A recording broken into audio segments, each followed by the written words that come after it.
베스파시아누스는 맏아들이었던 티투스에게 유대 전쟁을 맡기고 로마로 건너가게 됩니다.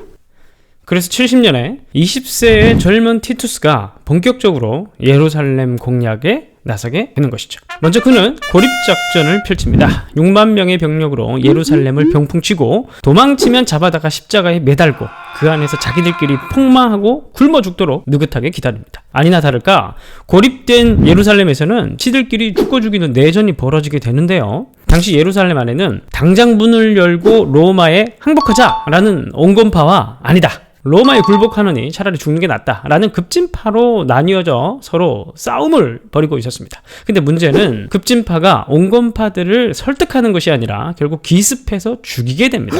이미 적군과 전쟁 중인데 말이죠. 자기들끼리 그러고 앉았으니 결코 이길 수 없는 전쟁이었던 것입니다. 그래서 결국 예루살렘은 극렬한 민족주의자들의 손에 넘어가게 된 것이죠. 본래 유대 시민들은 오도 가도 못하고 갇혀서 굶주리는 상황이 되었고 일부 극렬주의자들을 중심으로 한 극렬한 저항이 시작되게 되었습니다. 그렇게 시작된 전투가 거의 반년 정도 진행되다가 9월에 끝나게 됩니다. 9월에 함락되게 되는 것이죠. 예루살렘이 함락되자 로마는 다른 속국들에게 본보기 차원에서라도 잔인하게 유대인들을 짓밟았습니다. 함락된 성 안에서는 무차별 살육과 파괴, 약탈이 벌어졌고요. 전쟁 기간 동안에 약 240만 명의 거주민들 중에서 110만 명이 사망하게 됩니다. 그리고 지도자였던 시몬을 로마로 압송해서 광장에서 처형하였고 티투스의 개선문을 세웁니다.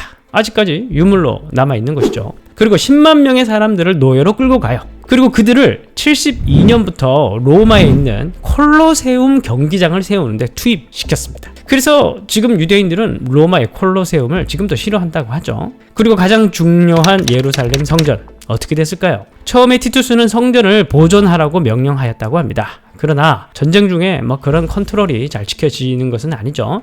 결국 성전은 서쪽 벽만 남기고 완전히 파괴되는데 정말 과연 예수께서 40년 전에 예언하신 대로 예루살렘 성전이 파괴되고 맙니다. 자, 그러면 서쪽 벽은 뭐하러 남겼냐? 그건 바로 교훈을 위해서 남겼다고 합니다. 앞으로 로마에 까불면 죽는다, 이런 교훈을 남기기 위해서 남긴 것이죠. 이 벽을 가리켜서 통곡의 벽이라고 부릅니다. 지금의 통곡의 벽은 바로 1차 유대 로마 전쟁의 결과물인 것이죠. 그렇다면 패자에 대한 관용은 없었는가? 물론 있었습니다. 그래도 유대에 남아있게 된 자들에게는 종교와 거주의 자유는 허용합니다. 자, 그렇게 전쟁의 승패는 결정되었습니다. 그러나 완전히 전쟁이 종료된 것은 또 아니었습니다. 그건 무슨 말이냐? 사해바다 근처 마사다 요새에 약 1000명의 유대인들이 결사항전을 벌이고 있었기 때문입니다. 마사다 요새는 헤롯 대왕이 수년간 버틸 수 있는 물, 무기, 식량을 비축해 놓은 천연의 요새였거든요. 그래서 일단 여기는 당장 점령할 수 있는 곳은 아니었기 때문에 전쟁이 끝났는데 끝나지 않은 것 같은 그런 상태가 이 마사다 요새 결사항전을 벌이고 있는 유대인들 때문에 지속되게 된 것이죠. 그래서 이들을 가만히 둘 수 없다, 그렇게 판단한 베스파시아누스 황제는 72년에 마사다 함락을 위해서 특별히 로마 10군단을 보냅니다. 그러나 마사다 요새는 440m 솟아있는 천연의 요새라 쉽게 점령할 수 있는 곳이 아니었어요. 되게 어려웠습니다. 시간이 질질 끌게 된 거예요. 그러다가 10군단의 사령관이었던 플라비우스 실바는 6,000명의 유대인 노예들을 동원합니다. 그들을 사용해서 마사다 요새로 올라가기 위한 인공 능선을 쌓아 올리기 시작합니다. 비탈길을 만드는 거죠, 쉽게 말해서. 그런데 같은 유대인들이 이 비탈길을 만드는 데 동원되다 보니까 마사다 요새에 있는 유대인들이 공격할 수가 없는 겁니다. 이 동족을 공격할 수는 없잖아요. 참 전쟁이라는 게 이렇게 참 야비한 거예요. 그래서 비탈길이 완성되자 로마는 투석기를 사용해서 돌들을 쏟아붓습니다. 그때 당시에 투석기에 담기는 돌의 무게가 한 20kg 정도 된다고 해요. 그런 돌들을 확 쏟아부어서 마사다 요새의 벽을 무너뜨리는데 성공하게 됩니다. 73년 4월 15일 마사다가 함락되기 전날 밤, 마사다 항쟁의 지도자였던 엘리에제르 벤 야이르가 모든 사람들을 불러 모았습니다. 그리고 그는 이런 연설을 했다고 합니다. 여러분, 만약 노예가 돼서 생포된 청년들이 고문에 고통받는 것을 상상해 보십시오. 어느 남편은 로마인에게 거칠게 다루어지는 자신의 아내를 볼 것입니다. 두 손을 묶인 채 아빠! 라고 부르는 소리도 듣게 될 것입니다. 자, 이제 우리의 손이 자유로워서 칼을 들 수 있을 때 노예가 되지 말고 죽음을 택합시다. 나와 나의 아내 그리고 우리의 자식들과 함께 이 세상을 자유인으로 바칩시다.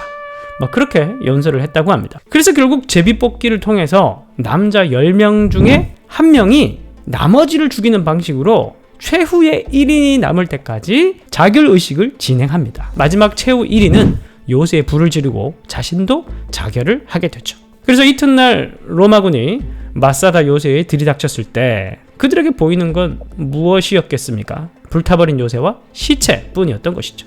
참으로 참혹했던 광경, 그리고 끔찍한, 그리고 놀라운 광경이었을 것입니다. 이 이야기가 그런데 어떻게 전해줄 수 있었을까요? 다 죽었다면. 마침 여자 2명과 5명의 아이가 동굴에 숨어서 살아남았다고 합니다. 자, 그들의 입을 통해서 이 이야기가 전해지게 된 것이죠. 이로써 66년에서 73년까지 7년간의 제1차 유대 로마 전쟁이 막을 내리게 됩니다. 자, 그런데 죄송하지만 이게 또 완전히 끝이 아니에요. 이로부터 약 60년이 지나서 로마의 14대 황제 하드리아누스 때 마지막으로 한 번 더 유대에서 반란이 일어나게 됩니다. 이번에는 하드리아누스 황제가 성전 자리에 제우스 신전을 세우게 돼요. 이 사실에 분노한 사람들이, 유대인들이 봉기하게 되는데 그게 132년에 일어났던 제2차 유대 로마 전쟁입니다. 2차 전쟁에서는 주로 치열한 게릴라전이 벌어졌는데요.